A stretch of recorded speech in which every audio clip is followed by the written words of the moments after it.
All right, what's going on, everybody? Welcome into the Beating the Bookie show. Today is Wednesday, November the 15th. We are in week 12 of college football, week 11 of the NFL, and time is flying.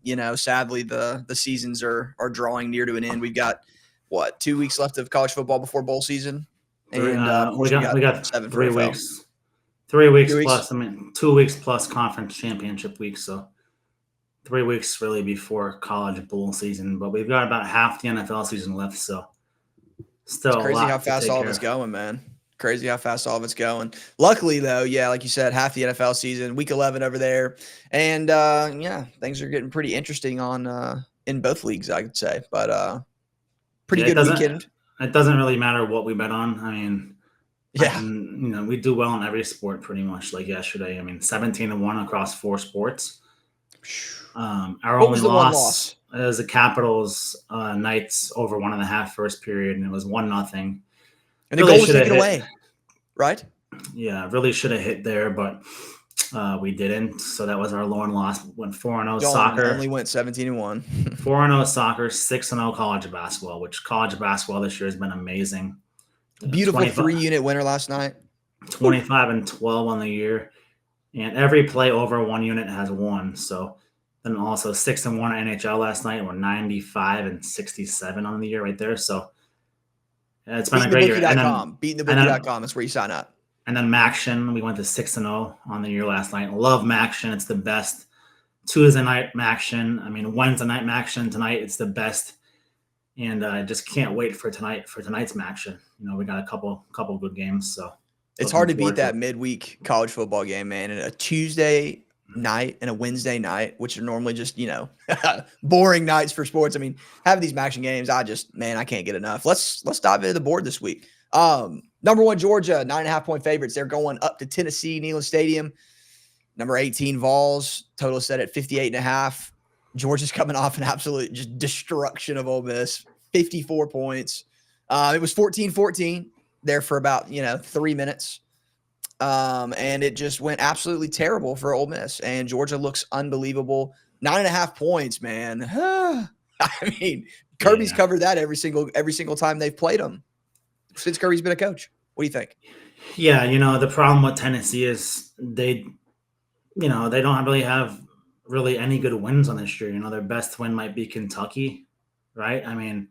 6 field goals in that game, by the way. Yeah, they lost to Florida. They got destroyed in the second half by Bama. They weren't even competitive last week against Missouri, which was kind of surprising. Almost to me. I thought they would score points at least. Missouri's defense is not too stout, but they shut Tennessee down to just 1 touchdown last week. In the first 5 minutes of the game as well. And I want to say Missouri scored 33 unanswered. I think that's correct. But Tennessee, they don't really have any good wins this year. And they're just not. I don't know how they're ranked 18th still. To be honest, it's pretty much based upon their name only. But Georgia's been getting better every week. Carson Beck's been getting better every week, and they got Brock Bowers back, and he looks awesome. Brock Bowers is back. They looked great against Ole Miss. Ole Miss put up a fight for the first, first 1.5 quarters last week, but Georgia just took over, and it's Tennessee's in trouble this week. So I think definitely the -9.5. That's definitely very appealing to me. The 9.5. Georgia's team total set at 33.5 or 34.5. They've eclipsed that team total every year but one under Kirby versus Tennessee. The last time they were in Knoxville, I believe they put up 44 and won by 37. Appealing is an understatement, man. I think I texted you about this Georgia game on Sunday afternoon. I was like, man, that line's looking a little low. But it's gonna be a interesting game for watching purposes, that's for sure. Georgia still has to keep looking good, right? Georgia just can't go through the motions, because if they lose to Alabama in the SEC championship game, they want their resume to still be strong. Right. So they just need to destroy these teams. So that way, if they lose to Bama, they can still possibly make the playoffs, which they should, because they've won. Yeah, whatever it is, 27 in a row. SEC games, back-to-back national championships. So I think that Georgia, they should make it no matter what. But yeah, Georgia needs to keep their foot on the pedal, and I think Kirby's smart. He's smart enough to realize that. So I think they probably stuff Tennessee in a trash bag this weekend, to be honest. Yeah, I could. Yeah, Kirby knows what he's got to do, and when they have a job presented to them, they usually execute. At least they have for the last 3 years. So, yeah, not looking good for Vols fans on that game. Moving on, number 22, Utah Utes. They're heading to Arizona, 17th ranked Arizona, by the way. Arizona's 1-point favorite. Total is set at 44.5. Arizona, they've been looking pretty dang good, man. A lot of very close games, a lot of great teams. A fluke loss at the very first game of the season to Mississippi State. I think it was a double overtime game. But they've looked pretty dang good after that. I mean, I like Arizona here. I mean, Arizona is their 3 losses are 3 one-score games, right? So they lost to Mississippi State in overtime. They lost to Washington by 1 score, and they lost to USC by 2 points. Arizona's, for me, has been one of the most biggest surprises of this season. They're definitely one of the most improved teams. They do have one really good one on the year. I mean, it's versus Oregon State. Right. Who has been pretty good this year also, but I think I don't think their schedule has been nearly as hard as Utah. Utah has pretty much gone through the gauntlet. They have. And I think Utah, they've found their offense right now. Utah has lost to Oregon, Washington, and Oregon State, right? And when they lost to Oregon State, they were playing their 3rd-string quarterback. And at least now they're on the backup who's playing a lot better. And they gave Washington a run for their money last week. They've only really been blown out one game against Oregon. But they gave Washington a run for their money last week. And, Utah at home is one thing. On the road, it might be a little different. Arizona is a tough team to gauge this year because I didn't expect much from Arizona. And they've exceeded my expectations so much where it's just hard to predict what they're going to do. But, I think Arizona can move the ball. They've got a mobile quarterback. I think Utah can score points as we saw last week. So I love this over 44.5. I love that. So I'll be playing the over in this game. As far as sides, I'm not really sure yet, but it's definitely an over game for me right here at 44.5. Yeah, I like that play as well. I mean, both teams that just, have started scoring in the past couple of weeks, and Arizona's been scoring all year, but Utah's finally turning it on. They got that backup back in there, back from injury. So they want Cam Rising, but he's not coming. So anyways, moving on. Number 21, Kansas State. They are 8-point favorites versus the Kansas Jayhawks. Total is set at 56.5. Kansas, I believe they're down their starting quarterback, correct? Yeah, the Jason Bean went out. Their starter, I think Daniels. Yeah. He was injured, and then Jason Bean came in, and he beat Oklahoma. I mean, the guy looked great. Looked fantastic. Then he got injured last week. The 3rd string came in who left a lot to be desired. I'm not sure what Bean's status is for this weekend, but I think Kansas State, if the 3rd-string quarterback plays for Kansas, they're in trouble this week. So this is a tough. I mean, it's a touchdown and a half point on the road is pretty tough. But if Kansas is starting that 3rd-string quarterback, I mean, I'll rock with Kansas State. Yeah, this is a Kansas State team that's, they're looking pretty dang good as well. They've got some firepower on offense, and I think they're just the hotter team right now. I don't know if I'm giving them 8, but, I mean, I like Kansas State here. Yeah, I would play Kansas State or nothing here, especially if the 3rd-string quarterback starts for Kansas because he was bad. You can't expect, most teams don't have great 3rd-string quarterbacks. That's something you never plan on. They're the clipboard holder, right? You never plan on them getting in the game. But unfortunately, a couple of these teams, they've had to turn to the 3rd-string quarterback. And, if he starts this week for Kansas, they're in trouble. I agree, my man. I agree. And last week, I mean, they looked horrible with him in there versus Texas Tech. I mean, they just had no offensive prowess, really. I mean, they tied it up with like a minute left. They let Texas Tech drive right down and kick a field goal. So it was a tough. I had Kansas last week, so it was a tough loss for like -3.5 because they could have scored a touchdown at the end, to possibly win it. They ended up tying it because the 3rd-string quarterback couldn't complete a pass in the end zone pretty much. So that was a tough loss. But brutal. Yeah, Kansas. I mean, look, Kansas. They've already gone over their season win total for me. So I'm happy with Kansas, so I just think they're in trouble this weekend. Yep, I agree. Moving on, probably the game of the week this week, if you don't think Tennessee, Georgia is. Number 5, Washington. They're heading up to Corvallis. Number 11, Oregon State. Oregon State, 2.5-point favorites here. Total set at 63.5. You know, Oregon State, man, they've been playing great. Washington's been kind of meh, you know, playing down to the opponents that they've faced up the past couple of weeks. But talk about a great game we're going to get here, man. What do you think? I definitely think the wrong team is favored here. I mean, look, Washington has been through the gauntlet this year, right? They've played everybody, right? They've beat USC, they've beaten Oregon. They've done everything they need to do. 10-0. Michael Penix, second favorite for the Heisman right now, behind Bo Nix, who we have at 18-1 to win the Heisman. Pretty decent, by the way. But look, Oregon State, their best win this season is probably Utah, 21-7. Outside of that, the Oregon State schedule has been pretty light to this point. They do finish with Washington this week and Oregon next week, so it definitely it's going from light up. to heavy pretty quick.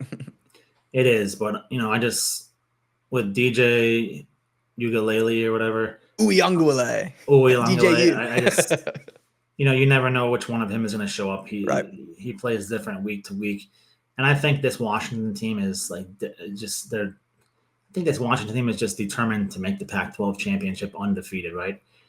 And I think this sets up well for Washington versus Oregon for the college football playoff berth. Beautiful. So, that would be a great game. I just don't see, Washington has been through so much this year. It's hard for me to see them losing this game.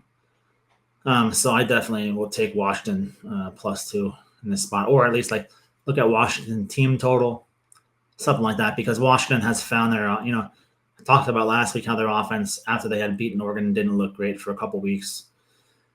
To their credit, they still scored 42 against Stanford, 52 against USC, 35 last week against Utah. So their offense is still clicking pretty much. And I just think that they've gone through the gauntlet. They've played a lot of tough teams, and I think that they finish Oregon State this week. So I like Washington. I think the wrong team is favored here. Yeah, man, I think it's insanity that Oregon State, I mean, the disrespect to Washington here with this number. I mean, 2.5 to Oregon State is insane. Now, I mean, that very well could be the result, but for Vegas to put that number out is just wild to me. I mean, Washington's played great all year. Like you said, they went through the gauntlet. They proved themselves through the gauntlet. They're going to make, they're going to try their absolute hardest to make that Pac-12 championship undefeated and go to the playoffs. So, you're going to get Washington's absolute A+ effort. Obviously, you're going to get, the same from Oregon State, but I think Washington's A+ effort is just a little bit better this weekend for sure. Yeah. Moving on. NFL Week 11. Thursday Night Football, Bengals going to Baltimore, face the Ravens. Ravens are 3.5-point favorites. The total is set at 46.5. I mean, it's a pretty great, game for Thursday Night Football compared to what we've been getting for the last 5 weeks. It is. I mean, this is the best matchup we've seen in a while on primetime TV, because the primetime games this year have been terrible. But this game could turn into a 10-7. That's the way these primetime games have been going. So I think, overs are like 7 and 28 or something this year in primetime games. So Jesus. every under has been just crushing it in primetime games. And I do like the total in this one, but it's a little scary to play with how little, these overs have been hitting in these primetime spots. I do think if one is going to hit, I think it's probably this game, because, you've got Joe Burrow coming off of a bad home loss to the Texans, where they were exposed by CJ Stroud and the fellas, dude. CJ Stroud, I mean, their secondary was just exposed, right? Like CJ Stroud was throwing to wide open guys. These guys were open by 10 yards. He looked really good. And, while Lamar Jackson hasn't been, passing it too much this season, I think this could be a week where Lamar starts finding those receivers and stuff. And Baltimore is also coming off of a shocking loss where they blew over a 2-touchdown lead to the Browns. 60+ points scored in that game as well. I mean, it kind of speaks to the Ravens defense. I mean, this isn't the Browns. This isn't the Browns offense this week. Yes, I mean, this is the Bengals coming in, so it could be. In this game, I mean, the Bengals, this is a must-win game for the Bengals if they want to compete for the division, right? Like if they fall to 5-5 place in their division right now. Exactly. If they fall to 5-5, 3 games behind the Bengals, they're going to, I mean, 3 games behind the Ravens, they're going to be in trouble. So I think if the Bengals want any shot at winning the division, even winning, even making the wild card, right? Like Yeah. 5-5, they would be up there with like 11 teams at 5-5 or better in the AFC. So they would be right up there with 10 other teams. So it's tough to the Bengals, if they want to make the playoffs, and they've only got 8 more games to do it. I mean, they have to start turning their season around. So I think this is a must win for the Bengals. So I mean, we'll see what Joe Burrow does this week. But I think if the Bengals lose this one, that they're in trouble. And I definitely would lean to the Bengals +4. Yeah, man. If they were to lose this game, I mean, I think there's a real panic from Bengals and Bills fans that both of these teams aren't going to make the playoffs. Yeah, I mean, the Bills have a very tough road to get to the playoffs currently, but the Bengals are kind of right there. Yeah, the Bills are in trouble. I mean, the Bengals still, the Bills already 5-5, right? And the Bills go to Dallas, Philadelphia, Chargers, Kansas City. So they've got a tough uphill battle, and they got the Jets also. I mean, so that Jets defense can be tough at times. So the Bills are in trouble. The Bengals, on the other hand, they have a little better chance. I think the Bills only have like a 35% chance to make the playoffs right now. I read. Yeah, it's very low. So yeah, this is a big spot for the Bengals, and we'll see if Joey Burrow can he step up in that big spot this weekend to beat the Ravens in Baltimore. He'll have a lot of eyes on him. Finally, a primetime game that everybody's going to be tuned into and excited about. I know that much. Moving on, Raiders heading down to Miami facing the Dolphins. Dolphins 12-point favorites. Total is set at 47.5. This is a new revived Raiders team with the coaching change and the staff changes. The Dolphins are juiced. I mean, what you think about this one? I don't really buy that the Raiders are like a new revived team, right? The Ravens can't. You must not have watched ESPN. The Raiders can't do anything on offense still, right? Like they scored 1 touchdown last week against the Jets. Field goal frenzy, baby. The Jets pretty much gave the game away, at the end with an interception. But the Raiders, like Aiden O'Connell, like let's be honest, the guy is not a good quarterback in the NFL, right? He struggles to pass the ball. He is not very good. He's been a good game manager against the Giants. He handed the ball off the entire time, and Jacobs went crazy. The Jets, beating the Jets, I mean, look, they didn't do much in that game, right? They scored 1 touchdown, like I said. O'Connell just has not looked good at all. I think Jimmy G gives them the better chance to win, but I think that they've just moved on from that. They kind of wanted a fresh new start to get away from McDaniels. And they're going against the Dolphins team coming off of a loss in Germany to the Chiefs. But a Dolphins team coming off of a bye week. Yep. They're fully healthy. They're getting coming back. A-Chain's coming back. Jalen Ramsey has gotten 1 more week to get healthier. The Raiders have struggled coming to Miami. And the Dolphins have done historically well against the Raiders, beating them in Vegas, destroying them here.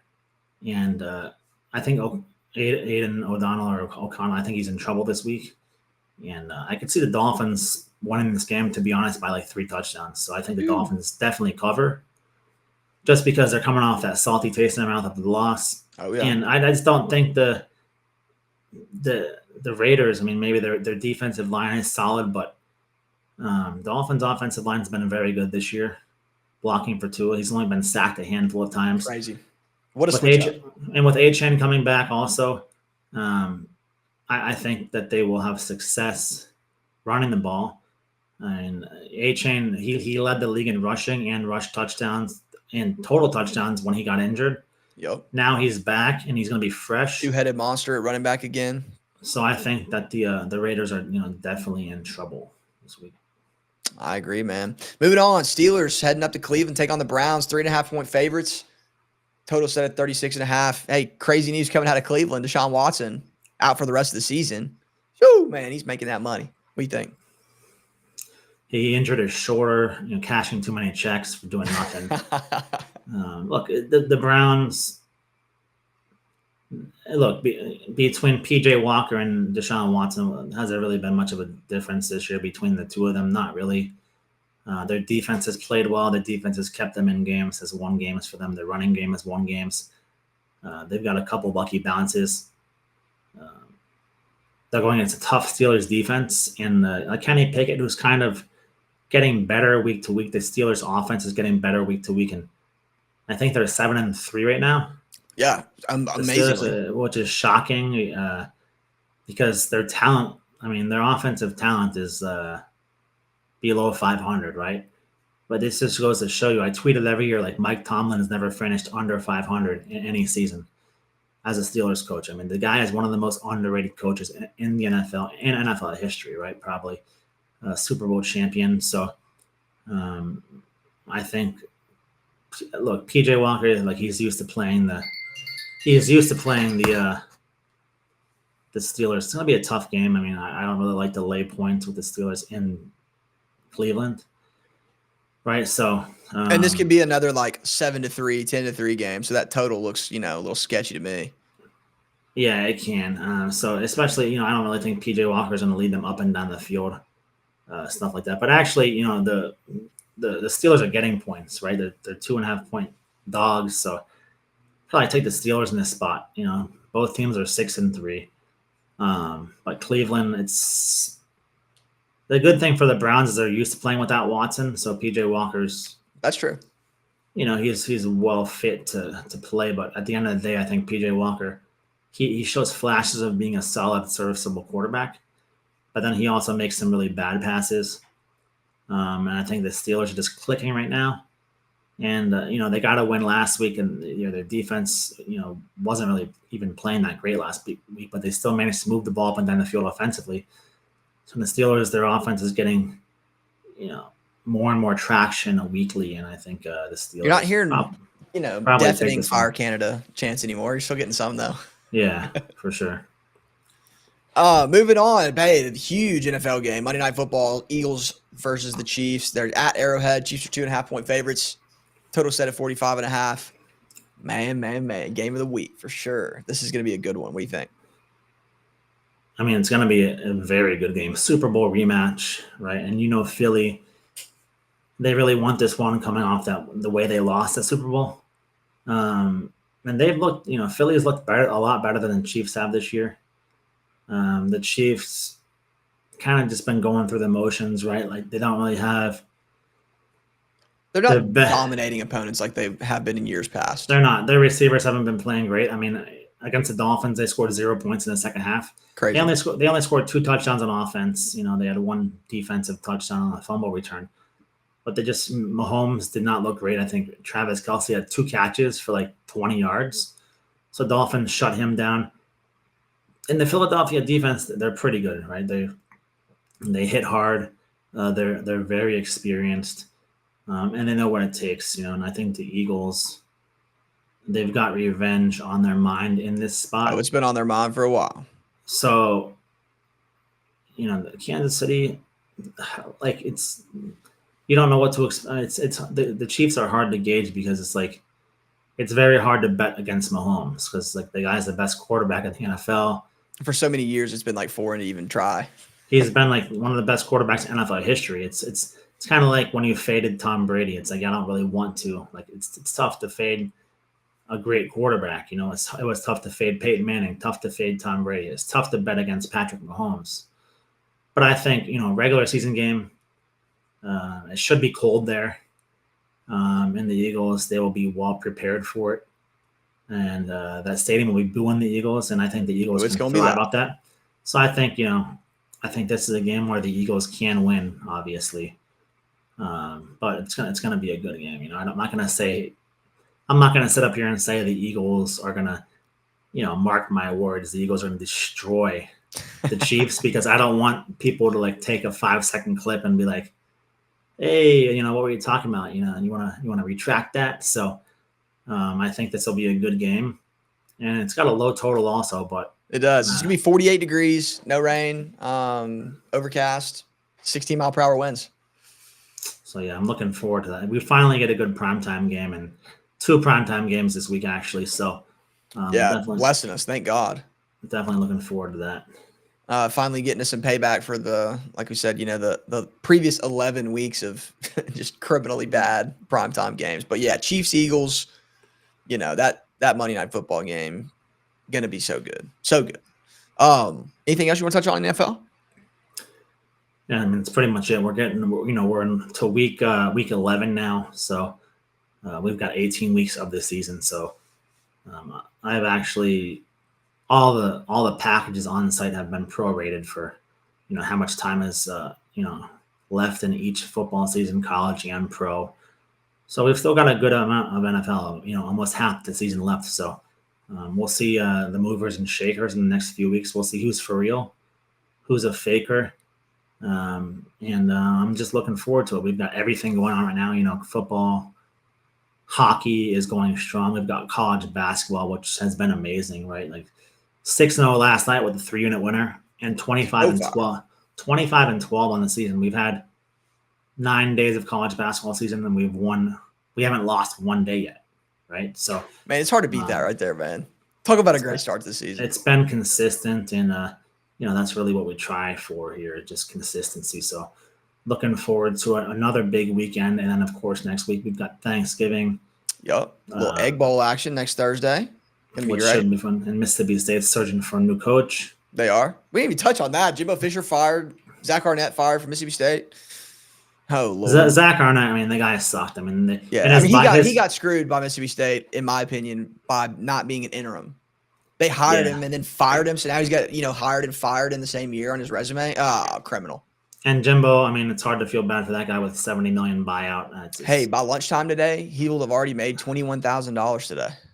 And he's going to do that every day until 2031. $7.5 million a year, I think he gets, with no offs. So even if he takes another job, he still gets paid by Texas A&M, which is just wild. I mean, I called that when he went there, right? Jimbo Fisher. 2017, you were probably tweeting about that.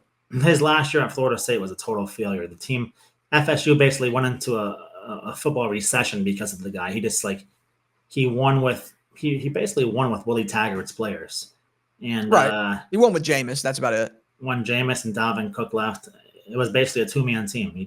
That was it for them, right? So Jimbo, I hope he doesn't fall upward again. Like, there's no reason. If he gets if he gets a premier job, I think it's a total joke. He doesn't deserve one, to be honest. And I just don't see how a guy like that can move up. We saw a lot of firings this week. The Bills fired Ken Dorsey, offensive coordinator, because apparently it's his fault the guys drop passes and throw interceptions. It's his fault that 12 men are on the field on special teams to block a field goal at the end there. Pointing fingers, man, looking for answers.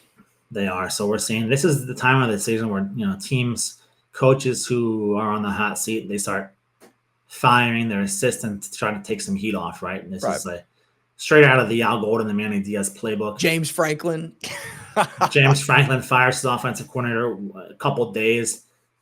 And look, you couldn't stop a team that did throw the ball one freaking time in the second half. James Franklin, like the offensive coordinator, he was there longer than the offensive coordinator. And the offense they run is what James Franklin's been running since he's been at Penn State. So this is something. What he ran at Vanderbilt as well. I mean, it's the same. It's just James Franklin. It's James Franklin's offense, right? The offensive coordinator is just running his offense. He's calling Franklin's plays in, right? So it's a total scapegoat move. There was some funny videos from that game of Penn State fans telling Franklin he sucked and stuff, offensive lineman trying to fight one of the fans. Let's go. So it's a interesting time in football. So it's getting a little testy up there in Happy Valley. It is. I think they realize now, like, third place in the Big Ten is their ceiling, right? So, we'll see what happens. But Michigan, they don't look too great either, right? I think it spoke more to Michigan that they didn't have to, or it spoke more, did it speak more to Michigan or did it speak more to Penn State? Because they didn't have to do anything, bro. They ran the ball every play from like the. But I think the second on. The barometer of judging like Big Ten teams, like if they're good or not, shouldn't be Penn State anymore. Like this should not be the gauge. Like if they beat Penn State, they're back, right? So the Ohio State Michigan game is going to be for college football playoff, basically, and we'll see what happens there. But we're going to see a lot of more changes coming in football, NFL, college. A lot of coaches are going to be fired, the next few weeks. So I'm looking forward to that. But yeah, I really hope that Jimbo doesn't. Get your flight trackers downloaded. Get ready for it. It's happening like it does every single year. But yeah, if Jimbo fails upward again. I don't see it really because it was such a failure Like his record was worse than Kevin Sumlin. Could you look at it as a failure? Like if you were Jimbo Fisher, would you look at what your job for the last 5 years as a failure?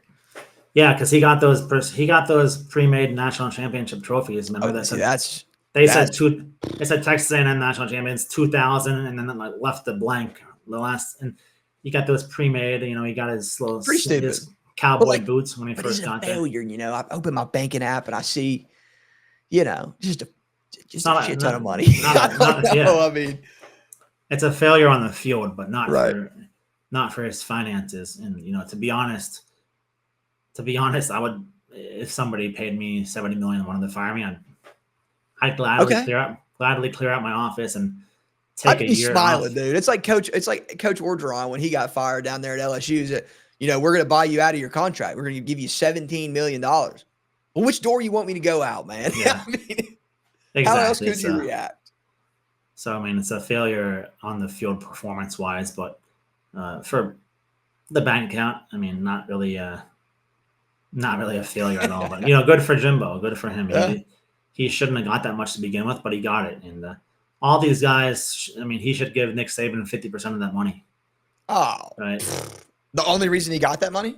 Yeah. Yeah, I mean, it's insane, man. And the coaching tree, it just, you know, the coaching landscape just is ever changing in college football. And I'm right here for it to watch every second of it. Last year was nuts. The coverage was nuts. Hey, I'm ready for it again. Yeah, looking forward to a great holiday week. So let's just leave Lane Kiffin alone this time. I love Lane Kiffin. So I mean, look, he's made Ole Miss into a top 10 program. I mean, now that's really all they can ask for. And dude, you want to? My favorite thing about Lane Kiffin, go to Zillow and go to Oxford, Mississippi, and look at median home prices. And take a look at that graph from 2012 to 2017, and then look at 2017, 2019, and then look at 2019 and now. Oh man. Kiffin's the GOAT, man. Love that. Well, we'll be back next week, guys, with not sure which day next week, but we'll be back next week with the Thanksgiving show. So we will see you guys then. Appreciate everybody listening, man. Have a good evening.